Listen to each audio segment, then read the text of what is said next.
जीवन है नाव और हम हैं खवैया, करते हैं भरोसा जो कृष्ण मुरारी पर, डूब नहीं सकती है उनकी कभी नैया।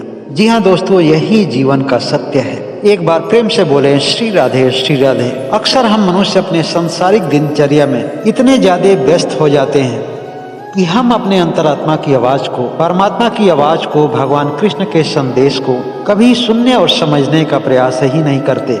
हम अपने कृत्यों में, अपने कर्मों में जो बुद्धि लगाते हैं, वह बुद्धि हमारे मन के द्वारा संचालित होती है। वह मन जो हमें संसार की व्यर्थ की बातों में भटकाता रहता है, व्यर्थ की बातों में उलझाता रहता है। अगर आप चाहते हो कि यह मानव जीवन सफल हो तो आप कर्म करते रहिए। अच्छे और बुरे कर्मों पर भी ध्यान मत दीजिए, केवल कर्म कीजिए। लेकिन कर्म करते समय केवल एक चीज ध्यान रखिए कि कर्म करते समय मन में परमात्मा नाम का जाप होना चाहिए। आप परमात्मा के चाहे जिस स्वरूप को मानते हो, राम, रहीम, कृष्ण और अल्लाह, सभी तो परमात्मा के ही स्वरूप हैं। हर क्षण ईश्वर नाम के जाप से आपकी बुद्धि शुद्ध हो जाएगी। अगर आपका वर्तमान कर्म बुरा होगा तो उसे छुड़ाने के लिए आपको प्रयास नहीं करना पड़ेगा, वह स्वतः ही आपकी शुद्ध बुद्धि के द्वारा छूट जाएगा। और आपका अगर कर्म सही होगा तो आपका कर्म और भी श्रेष्ठ और उत्तम बनता जाएगा। इसलिए कलिकाल में नाम जाप को ज्यादा महत्व दिया गया है। इसका प्रभाव आपके जीवन में इतना दिखाई दे सकता है जितना कि आपको धूप, अगरबत्ती और पूजा से नहीं मिलेगा। एक सामान्य आदमी के लिए जो सामान्य जीवन यापन करता है, उसके लिए सबसे सरल तरीका है, सबसे आसान तरीका है, वह कर्म करते समय अपने मन में हर समय ईश्वर के स्वरूप का स्मरण करता रहे।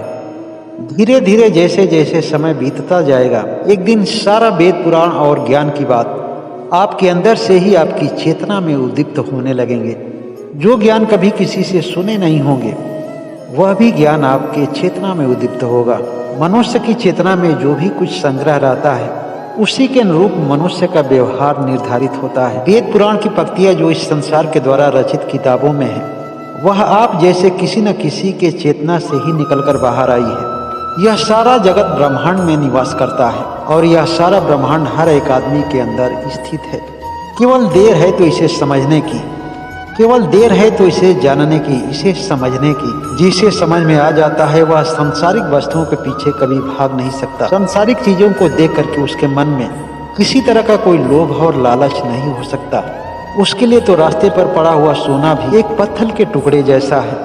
एक ज्ञानी पुरुष के लिए हर एक पत्थर का टुकड़ा सोना है और हर सोने का टुकड़ा एक पत्थर के जैसा है। पत्थर और सोने की कीमत तो संसार के लोगों ने तय किया है, उसकी वैल्यू सांसारिक बुद्धि द्वारा निश्चित की गई है। संसार के लोगों ने तो पत्थरों में भी भेद किया है कि कौन सा पत्थर कम और कौन सा अधिक मूल्यवान है, किस तरह का सोना अधिक मूल्यवान है, क्योंकि सांसारिक बुद्धि केवल चीजों में भेद करना बताती है। एक बार प्रेम से बोले श्री राधे श्री राधे।